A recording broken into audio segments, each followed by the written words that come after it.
Hey everybody, I'm David Crisaro, and it's time to be awesome.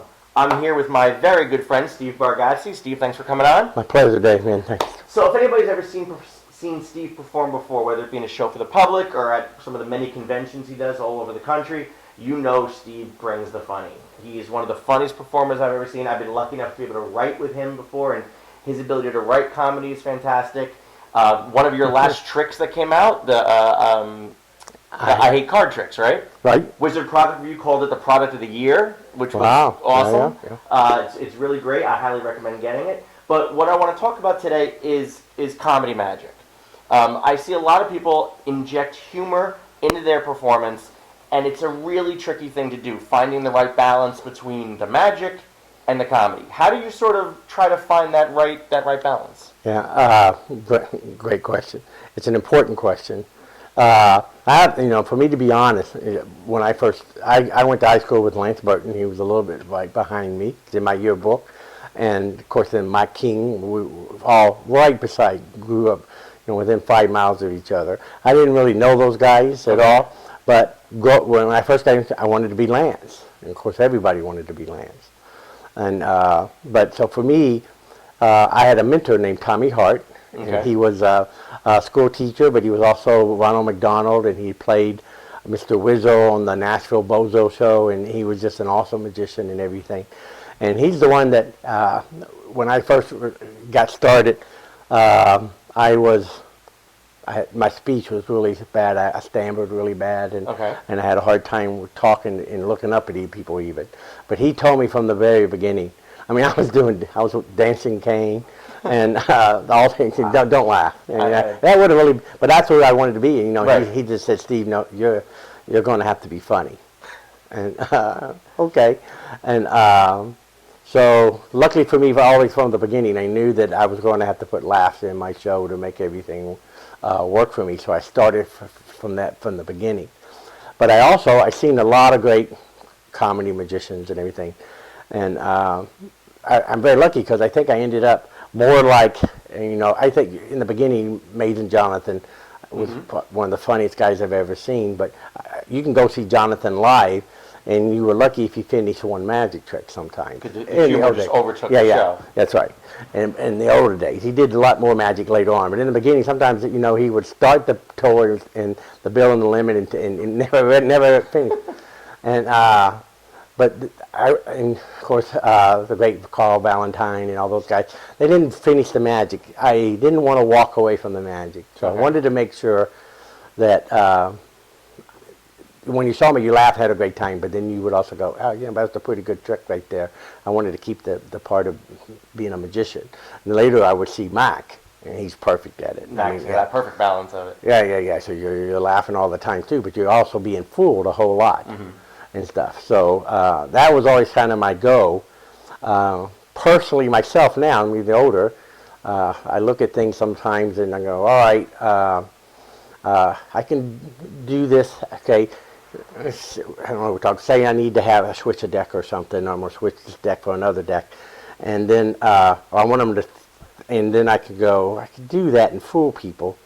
Or I can just turn around and go, we're not going to shuffle these cards. That's going to save a lot of time. Or I've already shuffled these cards. That's going to save a lot of time. That's a big laugh.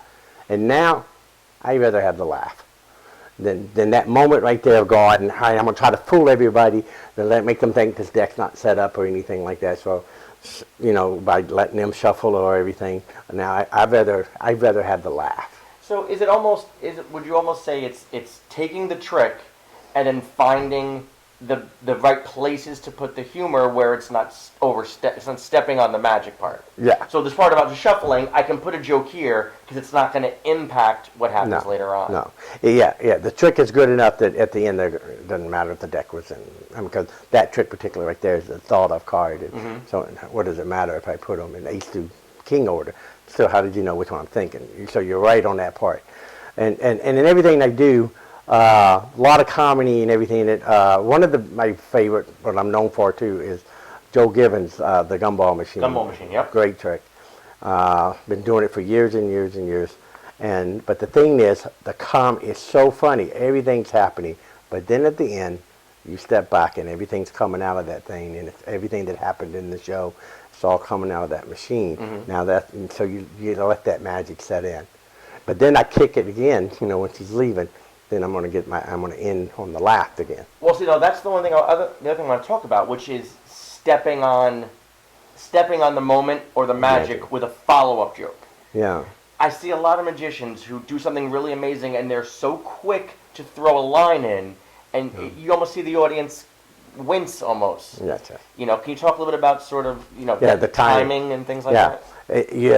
You've got to ride the wave of that, I guess, of the laughter and stuff. So in the beginning of the gumball scene, I get an older woman up, and then I fake kiss her, and your tongue surprised me, and I do all of that stuff, and then a lot of jokes, and say her ring goes flying, and everything's lost. Then she's putting the money in, and everything's coming out. But then, so you sit back and let that happen. Is that your card? Yes. Now they're laughing, but they're applauding. So I'm going to take the time to hug her and whisper something to her, and I'm sincere with this, but the audience sees that. I'm saying, thank you, you were great, awesome, appreciate that thing. And take her back, and I walk her down, really careful, back down the seat, and I let her go. And this is a pretty good time right there, and everybody's appreciating it and doing it. And then I hit, the love song or something, and I turn back it again, tell her to call me, and so I'm getting that final laugh there. But I've given it enough time. Do you almost use that applause as your time limit? Like, okay, the applause starts, it goes down, and when it starts to drain, then I know. Right. Then they've come back a little. Yeah, I would say so, but it's the way it worked out. But now I just know by the time I do all of that, then it's time to go, and the timing of when to do that other beat and to let it go. I mean, a lot of that just comes from the years of doing it, but. There was times, what I was always taught in the beginning was inner dialogue. So if I say something, I want to give them time to laugh and to think. I can't just go 1001, 1002, 1003, 4, okay, then deliver my line. I have to think what I'm really saying. Wow, I don't know what this person's doing. I don't know what they're thinking. I might have lost a card here. What have I done? I hope this works. And then I deliver my line.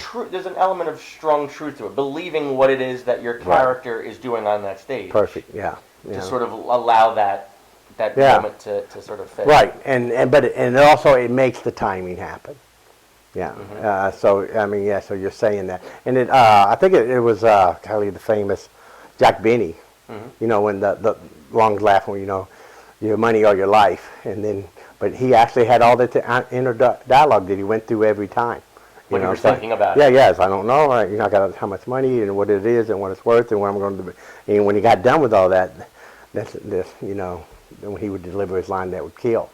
And people, think, are you counting? No, he had that moment going on for real. Yeah, and golly, David, I'm 61 years old almost now, and so the gumball machine, I've been doing it since like 87 or something, a couple of years after Joe put it out, and so I had so much time in that that you just got the feeling in you, and I know, and you just it's an internal clock now that you kind of know for doing it. But I always believe, talking about that, I always believe comedy comes, for me, it just comes from repetition, just doing the show over and over. The audience gives you moments.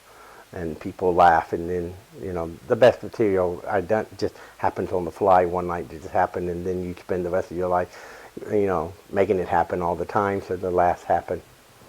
Actually, you bring up a good point, because this is something I've always wanted, and this might be a much bigger question than we can sort of answer today. But your son Nate is a stand-up comic. Nate Bargatze, if you've never seen him, he's all over YouTube. He's been on Jimmy Fallon a bunch of times. He's 4 up to right now. 4.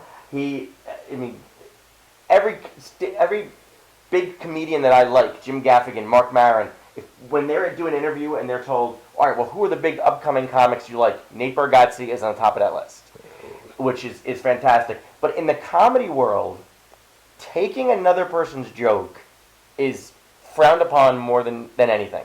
Oh, yeah. In the magic world, not quite the same. Not at all.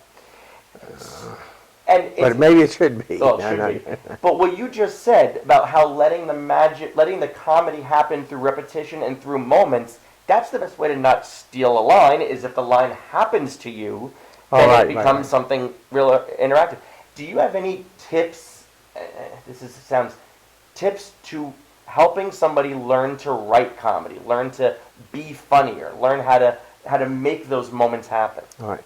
Yeah, we could, this is going to be way more. Yeah, I know, But I do think that, I mean, I grew up in the 80s and a little bit the late 70s and 80s when I first started doing comedy, trying to do all this stuff. And back then, we were considered, magician was a prop comic. Mm-hmm. They didn't really like you. And the little guy was sitting in the booth and timed your laughs, and he would say, "You're getting so many laughs, and, this guy's getting a lot more laughs than you a minute. You got to get more laughs. You have too much dead time because we have to have a card signed. We have to have this done, process for the magic to happen." And that's when magicians really started like stealing or borrowing gags. That you had the bank pin, the pin on the chain. Yeah, which is originally Jack Benny's. I didn't know that, really? Yeah. He found an old tape. Magicians have been fighting over it for years. I think Gary Shanley said it was his, but there was a tape where Jack Benny had to sign something, and he just pulled the pin out and a big chain on his coat, and I saw it on the tape. And I went, "Oh my gosh, look how old that guy is." Every magician does. Yeah. But that was I gave you a laugh during that dead time. So, but my advice is like we stop thinking sometimes. Mm-hmm. And I did, of course, I do the bank pin. Everybody did the bank pin. But my wife worked at a bank, and I'm sitting there one day, and they have those bank tubes that come out. And those got cracked, and I was sitting there waiting for my wife to get off work. They had already closed, and they just took that bank tube and threw it in the garbage. And just had a little crack in it, and I kind of went, "Well, let me see this. I think this might be a good thing to put some magic in." Mm-hmm. So I was carrying my pins and knives and all that stuff, and so I was traveling with it. But then one time I thought, I'll put it in the show. I do the bank pin and get the laugh, but now I still got to wait for them to sign. And I would turn around and then grab that tube and turn back around. If you go by the big window when you leave, you get a free lunch box. So you get your extra laugh, and then I got about 5 of these, and they're great. And now they've signed the card.